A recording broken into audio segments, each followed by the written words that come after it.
থাকি, তো কোনো মুসল্লি যদি তার মৃত মা বাপের জন্য 17 বার করে ডেলি ডাকতে থাকে, অটোমেটিকলি আল্লাহর একটা দয়ার রহমত অবতীর্ণ হবে।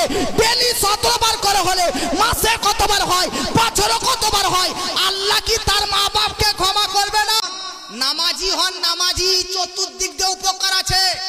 কারণ একজন, আপনি হয়তো ভাবেন আপনার মৃত পরিবার, আপনার মৃত বাপ, মৃত মা, তার জন্য আমরা 40 দিনে 40 করি, 4 দিনে চাহারুন করি, বাৎসরিক বছর কি করি, তাহলে 3টি অনুষ্ঠান হলো কি হলো না ইসালে সাহাবের? আত্মার শান্তি কামনার উদ্দেশ্যে, মানুষের মাগফিরাত জন্য, মানুষের শান্তি কামনার জন্য মানুষ বছরে প্রোগ্রাম কটা করে? 3টে তো, চাহারুন, 40 আর বাৎসরিক করে কি করে না? আপনার দিকে হয় কি হয় না? এ মুসলমান, ইসালে সওয়াব মৃত্যু ব্যক্তির আত্মার শান্তি কামনা উদ্দেশ্যে এক ছেলে, বেনামাজি ছেলে, তার বাপের ইসালে সওয়াবের জন্য 4 দিনে একটা প্রোগ্রাম মালবিকে এনে মুসল্লিদেরকে খাওয়া দাওয়া করায়। বাপের ইসালে সওয়াবের ব্যবস্থা করেন, করুন, জায়েজ আছে, নেকি পৌঁছবে। 40 করে করুন, জায়েজ আছে, নেকি পৌঁছবে। বাৎসরিক অনুষ্ঠান করে করুন, জায়েজ আছে। কিন্তু এটা ভাববেন আপনি, আর আমার কথাটা মনে রাখুন, বছরে শুধু চাহারুন, 40 আর বাৎসরিক একটা অনুষ্ঠান, 3টি প্রোগ্রামে যে আপনার বাপের আত্মা শান্তি কামনা উদ্দেশ্যে আপনি যে ইসালে সওয়াব করলেন, তো হ্যাঁ, একজন বেনামাজি বেটার পক্ষ থেকে বছরে 3 দিনই তার বাপের কবরে নেকি পৌঁছতে আরম্ভ হয়, নেকি পৌঁছয়। কিন্তু একজন নামাজি ব্যক্তির পক্ষ থেকে তার মৃত বাপের জন্য প্রত্যেক দিন 5 ওয়াক্তের টাইমে 5 বার করে তার কবরে নেকি পৌঁছতে আরম্ভ হয়। কেন? কারণ আপনারা নামাজ পড়েন, তখন কি বলেন বসে? আল্লাহুম্মা গফিরলি ওয়ালি ওয়ালিদাইয়া বলেন কি বলেন না?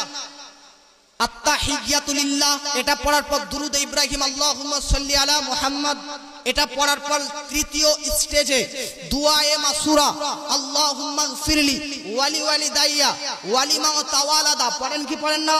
তো মানে শুনুন, এর অর্থ শুনুন। আল্লাহুম্মা গফিরলি অর্থাৎ আল্লাহ আমাকে ক্ষমা করো, ওয়ালি ওয়ালিদাইয়া আমার পিতা এবং মাতাকেও ক্ষমা করো। তো দেখবেন কখনো কখনো চাচাকেও বাপ বলা হয়, চাচিকেও মা বলা যায়। কুরআনের মধ্যে চাচাকেও বাপ বলা হয়েছে, চাচিকেও মা বলা হয়েছে। এই জন্য আপনি নিজের জন্য প্রথমে ক্ষমা চান, আল্লাহুম্মা গফিরলি, আল্লাহ আমাকে ক্ষমা করো, ওয়ালি ওয়ালিদাইয়া আমার পিতা মাতা মা বাপকে ক্ষমা করো। তো হতে পারে কোন মা বাপ? চাচা, ওই চাচা যে চাচাকে বাপ তুলে ডাকতাম ওই চাচা, যে চাচিকে মা বলতাম ওই মাতা পিতা, ওই মা বাপ না। ওয়ালি ওয়ালিদাইয়া ওই মা বাপ নয়, ওয়ালি মান তাওয়ালাদা যারা আমি সন্তানকে জন্মদাতা দিয়েছে, জন্মকে দিয়েছে। সুবহান। তাহলে মুসলমান, আমি বলতেছিলাম আপনারা এই দুআয়ে মাসুরা পাঠ করেন কি করেন না? আল্লাহুম্মা গফিরলি বলেন কি বলেন না? ওয়ালি ওয়ালিদাইয়া আল্লাহ আমার মা বাপকে ক্ষমা করো, লিমান তাওয়ালাদা যারা আমাকে জন্ম দিয়েছে। এবার ভাবুন, ফজরের নামাজ কয় রাকাত? প্রথমে 2 রাকাত সুন্নত, তারপর 2 রাকাত ফরজ। তো 2 রাকাত করে 4 রাকাত, 4 রাকাত নামাজে কমপক্ষে মানুষ 2 বার বসে কি বসে না? জোরে বলেন। 2 রাকাত সুন্নত পড়ার পর বসলেন একবার, আবার 2 রাকাত ইমাম সাহেবের সঙ্গে বসলেন একবার। তো 2 বার মা বাপের জন্য দোয়া করা হলো কি হলো না? হলো কি হলো না? 2 বার যদি দুআয়ে মাসুরা পড়েন তো 2 বার মা বাপের জন্য ক্ষমা চাওয়া হলো কি হলো না? আচ্ছা, ফজরে 2 বার হলো। এবার আসুন জোহরে প্রথমে 4 রাকাত সুন্নাত, 4 রাকাত সুন্নাতে লাস্টের রাকাতে আপনারা 3টাই পড়েন, আত্তাহিয়াতু, দুরুদ ইব্রাহিম, দুআয়ে মাসুর। তাহলে 4 রাকাতে লাস্ট প্রথম 4 রাকাত বিশিষ্ট নামাজে 2 রাকাতে শুধু সূরা ফাত, শুধু আত্তাহিয়াতু পড়ে উঠা যায়। কিন্তু লাস্টে 4 রাকাত নামাজে 3টাই পড়া যায় কি যায় না? আত্তাহিয়াতু, দুরুদ ইব্রাহিম, দুআয়ে মাসুরা। তো দেখুন, তাহলে জোহরের টাইমে প্রথমে 4 রাকাতে লাস্টের রাকাতে লাস্ট বৈঠকে শেষ বৈঠকে আপনি আবার আরেকবার মা বাবার জন্য দোয়া করলেন কি? আল্লাহুম্মা গফিরলি, আল্লাহ মাফ করো, ওয়ালি ওয়ালিদাইয়া আমার পিতা মাতাকে, লিমান তাওয়ালাদা যারা আমাকে জন্ম দিয়েছে। তাহলে জোহরের নামাজ একবার হলো, আবার ইমাম সাহেব পড়াবে 4 রাকাতে, আবার বসলেন, আবার এই দোয়াটা পড়লেন, আল্লাহুম্মা গফিরলি ওয়ালি ওয়ালিদাইয়া ওয়ালিমান তাওয়ালাদা, অর্থাৎ আল্লাহ আমার মা বাপকে ক্ষমা করো যারা আমাকে জন্ম দিয়েছে। 2 বার হলো।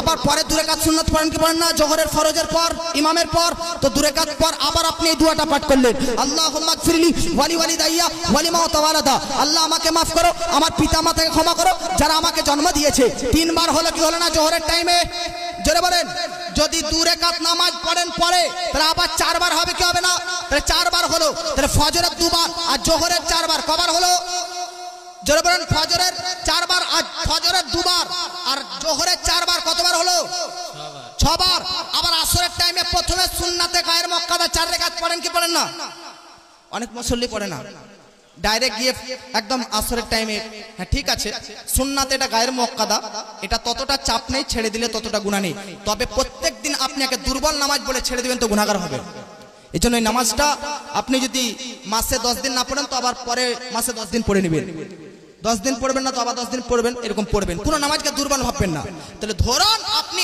আসরে ইমামের ফরজ 4 রাকাত পড়ার আগে নিজে থেকে সুন্নাত নামাজ তা আবার ওখানে 4 রাকাত আরেকবার দোয়া করলেন আল্লাহুম্মা গফিরলি ওয়ালি ওয়ালিদাইয়া ওয়ালি মান তাওয়ালাদা আল্লাহ আমাকে maaf করো যে আমাকে জন্ম দিয়েছে আমার মা বাপকেও maaf করো তাহলে একবার হলো কি হলো না এই জোরে বলতে হবে হলো কি হলো না আবার আপনি ইমাম সাহেবের সঙ্গে পড়বেন তো ইমাম সাহেব সঙ্গে পড়ার পরে লাস্টে 4 রাকাতে যখন বসবে এই দোয়াটি আবার পড়া হবে কি হবে না তাহলে দুবার হলো কি হলো না আসরের টাইমে আরে বলুন না ভাই দুবার হলো তাহলে ফজরের 2 বার জোহরের 4 বার আসরের 2 বার কবার হলো 8 বার মাগরিবের টাইমে প্রথমে ইমাম সাহেবের সঙ্গে 3 রাকাত নামাজ পড়লেন আত্তাহিয়াতের পর 2 রাকাতে বসলেন 2 রাকাত থেকে উঠলেন 3 রাকাতে বসে আত্তাহিয়াতের পর দুরূদ ইব্রাহিম দোয়া মাসুরা আবার দোয়া করলেন আল্লাহুম্মা গফিরলি অর্থাৎ আল্লাহ maaf করো আমাকে আমার পিতামাতাকে যারা আমাকে জন্ম দিয়েছে আবার একবার হলো আবার মাগরিবের নামাজের পর আবার 2 রাকাত সুন্নাতে যদি বসবেন পড়বেন আবার একবার হবে 2 বার হলো নফল যদি পড়েন তাহলে আরেকবার হবে 3 বার হলো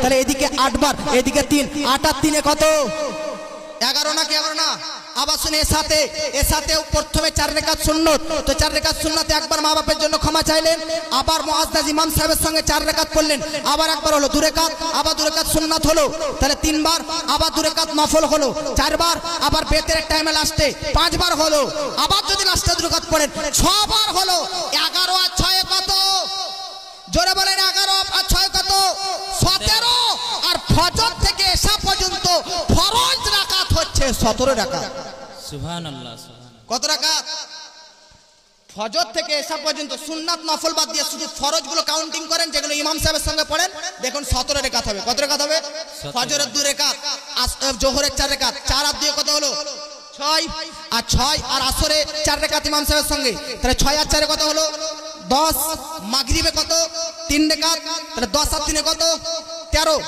হলো কি হলো না 13 আর এর সাথে কয় রাকাত 4 আর 3 কত 13 আর 4 কত তাহলে 17 রাকাত ফরজ আর মা বাপের জন্য 17 বার দোয়া জোরে বলেন তাহলে মুসলমান আপনি বেনামাজি হয়ে একটা গরু জবাই করে বছরে 3 বার মা বাপের জন্য দোয়া করেন কিন্তু ওয়াহারে নামাজি মুসল্লি ওয়াহারে নামাজি মুসল্লি ওয়াহারে নামাজি মুসলমান যিনি বছরে 3 বার নয় বরং প্রতিদিনই 17 বার করে মা বাপের জন্য দোয়া করে আল্লাহ পাক বলে বান্দা যদি একবার আমাকে ডাক দেয় তো তার ডাকে আমি 10 বার সাড়া দিয়ে থাকি তো কোনো মুসল্লি যদি তার মৃত মা বাপের জন্য 17 বার করে ডেইলি ডাকতে থাকে অটোমেটিক্যালি আল্লাহর একটা দয়ার রহমত অবতীর্ণ হবে ডেইলি 17 বার করে হলে মাসে কতবার হয় বছরে কতবার হয় আল্লাহ কি তার মা বাপকে ক্ষমা করবে না জোরে বলেন করবে কি করবে না অটোমেটিক্যালি আল্লাহ maaf করে দিবেন এই জন্য নামাজি হন হক্কানি হন সাচ্চা মুসলমান হন পাক্কা নামাজি হন দেখুন আপনার মা বাপের জন্য দোয়া করার সবচাইতে বড় সিস্টেম হচ্ছে 5 ওয়াক্তের নামাজি হওয়া সুবহানাল্লাহ জোরে বলেন আর মহব্বতে বলেন